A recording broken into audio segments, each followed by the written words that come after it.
What is up, YouTube? I hope you're all having a great day today. Today, I'm going to be reviewing Robert Louis Stevenson's Treasure Island. For many of you who probably know what Treasure Island is, but for the ones who don't, it basically is a young adult adventure novel which follows a young boy named Jim Hawkins, who is an inn boy that his mother owns, which is attacked by pirates, and he ends up fleeing with a map that he retrieved from a pirate known as Billy Bones, which is supposed to be the key to finding a notorious pirate known as Captain Flint, who buried his treasure on a secret island far away from England. So now that we know that the characters that are in here are none other than Jim Hawkins, as I mentioned, there's a doctor known as Dr. Lively, a district squire known as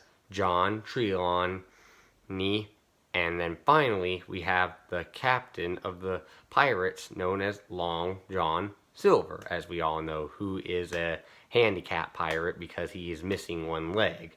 And pretty much, now that we know these characters, they all go off on this venture to find the treasure, basically.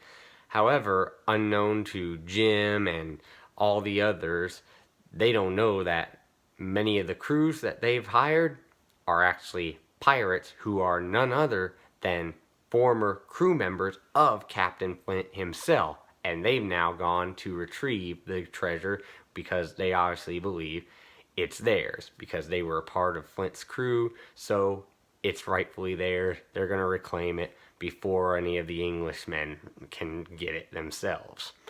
So now that we have that, this book's been out for quite a while. Probably was published like in the 1800s sometimes, like I believe the late 1800s. And what's great about this book is it was the whole trend that it started with, the whole pirates and tropical locations and how they came together and how they now are like a cult classic right there of that's what we see as pirates. They're also how they are imaged with their clothes, which now we see in like other books and in movies that you've seen where they're wearing tricorn hats, all dressed in raggedy clothes. Some of them have those stripes and stuff across their clothes. They're basically former sailors, as we know. Some of them were former Navy soldiers and stuff that knew combat and stuff, but most of them were former sailors. But enough of that history and all. After reading this book, which I've read it a few times, but first time I read it, I was probably about like maybe 12 years old or so. It was a really good book. I enjoyed it. And it's another thing that got me really into pirates right there, which I've been into pirates for quite a while, pretty much most of my life. And after reviewing this book, I'm going to have to award it a good 5 out of 5 stars. Why this book deserves this rating? Simple. 1, we come to the plot of it. The plot, very basic, as I stated before. Jim Hawkins and all the others go looking for Flint's treasure. Obviously, most of the crew is controlled, I should say. Captain's probably not the proper word, but controlled by Flint's former crew members, who now are captained by Long John Silver.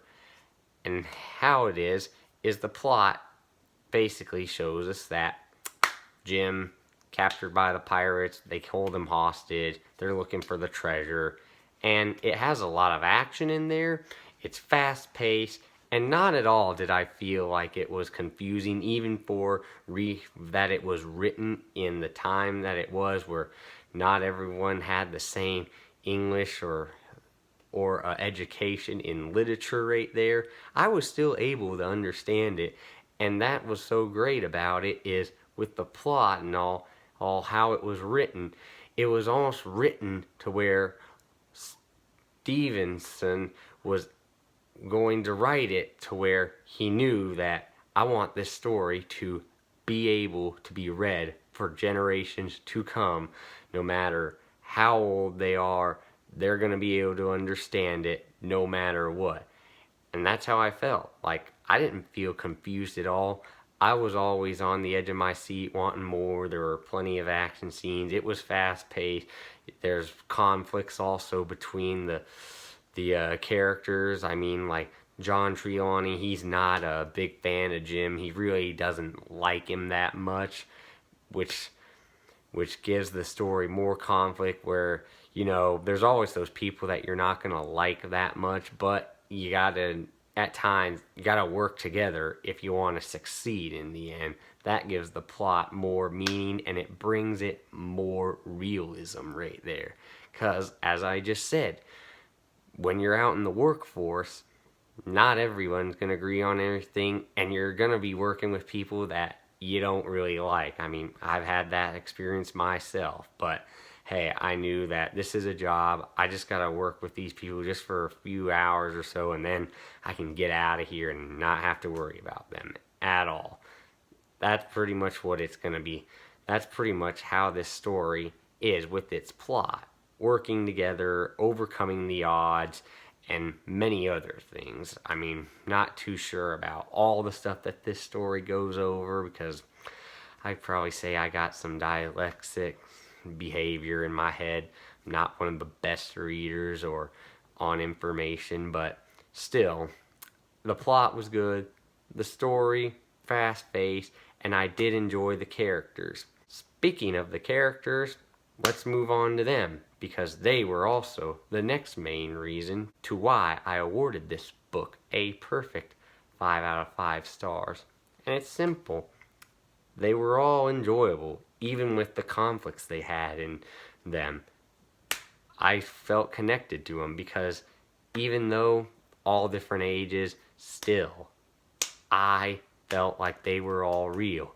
Even Long John Silver and the connection he had with Jim Hawkins. I mean, they kind of have this relationship right there. I mean, even though Long John Silver, he's the antagonist of the story, Jim is the protagonist, but you can see that they kind of have that hero villain relation right there where they're actually they are enemies, but they do show respect towards one another. And Silver, he really sees like greatness in Jim. Like, even though he's lust for the gold himself, he does see Jim like having potential in there. Basically, like, Silver sees like great in Jim right there, and that's something to really enjoy and have within the story that brings it out even more, because you don't really see that much today where the protagonist and antagonist kind of have like a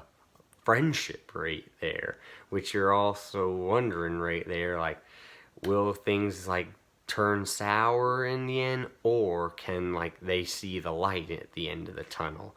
I mean, not really does Silver see the light at the end of the tunnel, but he does give Jim like a proper respect that, hey, I mean, we don't always see eye to eye, but you're a great person, you're gonna go on and do great things, and that's all. Like, I couldn't like cause any harm to a person like you who has like a kind heart right there, and your father, even though he's not alive, he'll be proud of you. That was real great right there to see. I'd like to see more of that. And then finally, the action of the stories, with it being a pirate book, I got plenty of that.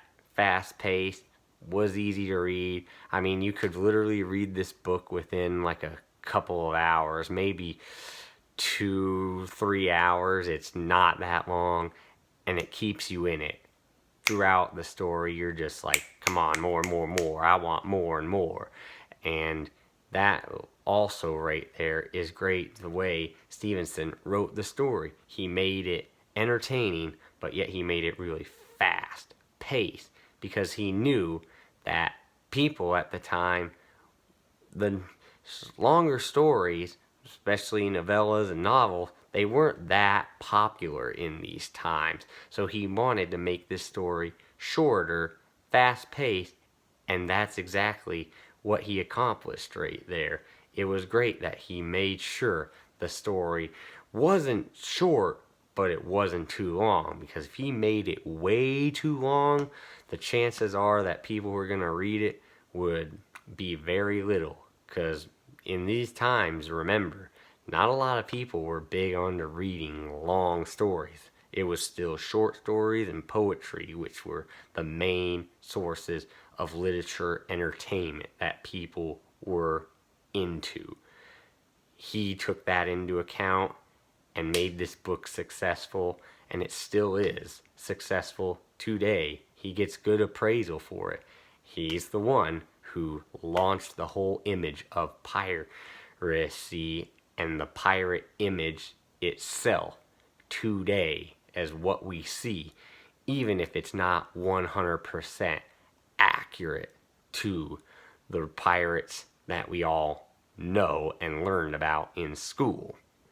Still was a great story, and he nailed it all the way. It's gonna be one of my favorite stories to read all the time, and it's another reason why I wrote my own pirate story, which will be published real soon. I'm just still waiting on my cover artist to send me the cover art back, and then it'll be out there ready for everyone to read. That is all I have to say about this story. Hope you guys enjoyed it, and if you liked it, hit that like button, and also be sure to hit that subscribe button. I post videos every Friday, and I post more throughout the week.